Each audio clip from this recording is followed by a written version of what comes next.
Thanks. I've had fun being up in the balcony for the past 2 days, but now I should tell you quickly what I was doing. There's my Twitter and my email, because the stuff I'm about to tell you about, I'm going to need some help and collaboration on, so please feel free to email me or tweet me or whatever. So, about 7 years ago, I've always read lots of books, lots of nonfiction books. I'm always a learning addict. But about 7 years ago, I started hating the fact that I was forgetting stuff that I had read in books past. You know that feeling where you read a book and in the moment you read it, you're like, yeah, this is awesome. And a year later, that feeling's long gone. So what I started doing is whenever I would read a book, I would circle my favorite paragraphs and underline my favorite sentences, and then I would type them out into a text file afterwards so that I could always review my notes. And I put them onto my phone, and I ended up putting them on my website, which I thought would get me in trouble, but it didn't. Nobody's complained.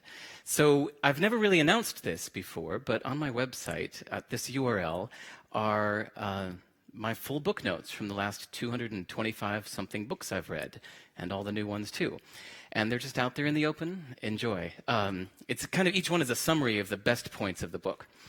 So I found that whenever I'd read an amazing book, I would tell my friends about it. I'd say, Jeff, you got to read this book. It was so amazing. It's got this and that. You should really go get it. He's like, dude, I'm not going to read a fucking book. Just tell me what to do. And so I started thinking about this idea of just tell me what to do. Because his point was that if you already trust the source, you don't need 300 pages of supporting arguments. You just kind of need, just tell me what is the takeaway thing that I should actually change in my life because of this. I don't need to think about it for 80 hours. Just tell me what to do. So I realized that these days, almost nobody just tells you what to do. People love to talk around a subject, but they don't just tell you what to do. Like if you tried to ask a philosophy major, hey, what should I do with my life? Oh, they'll say, well, it depends what you mean by what, and it depends what you mean by do, and it depends what you mean by life. But if you think back like 2,000 years ago, you get the idea that the old Stoic philosophers, if you said, what should I do with my life? They'd say, I'll tell you what to do with your life. Here's what you do.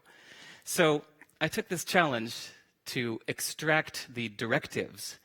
That's a word I found means those sentences that tell you what to do. So I went through all 225 book notes when I got asked to speak here. I thought this would be a fun project. It was pretty much full-time for the last 3 months. I reread all 225 book notes, and I pulled out the tell me what to do sentences so that I could save them from the balcony. So, I'd like to do more of this. I think there's kind of an interesting project in here to kind of do more of this and tell people what to do. So if you're interested in joining me on this, email me or something like that, or just read the books first. So I have to do one last one before I leave you guys, since I'm all done on the balcony. And that was the ones that I came up with. This is kind of the reversal, the trick one, is when I came up with directives that weren't so much do this kind of thing, but stop doing this. And I thought it's not as much fun to get up on stage or a balcony and say, stop doing this and stop doing this and stop doing that. So I thought maybe instead what I need to do is reverse the category around them. So, like how to be miserable, do this, do that. So this is called How to Stop Being Rich and Happy. So, how to stop being rich and happy. Prioritize lifestyle design. You've made it now, so it's all about you. You need to make your dreams come true. You need to shape your surroundings to please your every desire. Make your immediate gratification the most important thing. The number one step on how to stop being rich and happy is to make it all about you now.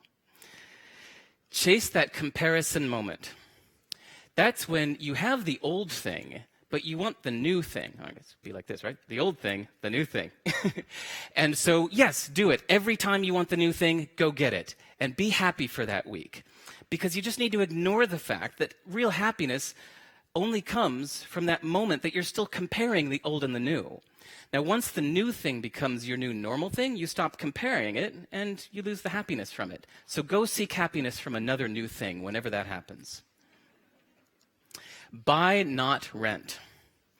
Why rent a house, a castle, a boat, or a car when you can buy one?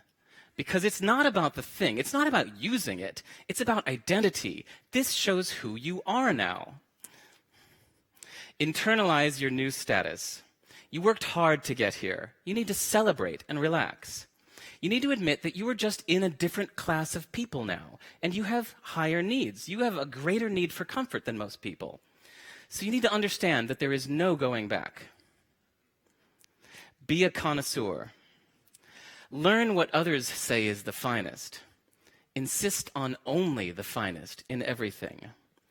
And you will now be unhappy with anything but the finest in everything. Get to know your possessions. Now that you own the best, it's time to focus on what you've got. Learn all about the features of your new possessions. You need to spend more time getting your surround sound and your heated floor just right. You need to work out that solar panel that charges your electric car, because this is important. Acclimate to comfort. Eliminate every discomfort in your life. Blame others when the world seems hard and is not living up to your standards. But most importantly, remember, it's all about you now. Thank you.